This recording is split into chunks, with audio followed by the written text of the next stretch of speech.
តទៅទទួលរង្វាន់សិនទេអេឥឡូវយើងមកដល់ហើយគឺនៅវិទ្យាល័យព្រែកលៀបម៉ោង6 កន្លះព្រឹកអញ្ចឹងទាំងមើលទាំងអស់គ្នាតោះនេះពីអ្នកមិត្តភ័ក្តិដែលទទួលបាននិទ្ទេស A រៀនសាលា Bell Team មួយគ្នា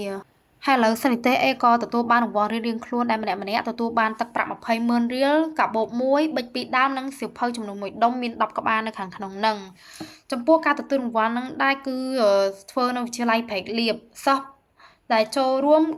ខ្ញុំមិនដឹងប្រហែលទេប៉ុន្តែខាងគេប្រកាសថា5,550នាក់តែក្នុងនោះមិនមែនមានតែសិស្សនិទ្ទេស A ដូចជាមានសិស្សពូកែដែរសិស្សពូកែទៅទាំងប្រទេសផ្សេងៗចូលរួមដើម្បីទទួលរង្វាន់ដូចគ្នាហើយក៏ជាថ្ងៃដែលគេបើកបរិសនការថ្មីឆ្នាំសិក្សា2025-2026ចំពោះសាលារដ្ឋអញ្ចឹងណាអញ្ចឹងគឺគេធ្វើរួមគ្នានៅវិទ្យាល័យព្រែកលៀបនឹងតែម្ដងអញ្ចឹងមានតែប៉ុណ្្នឹងទេបាយបាយ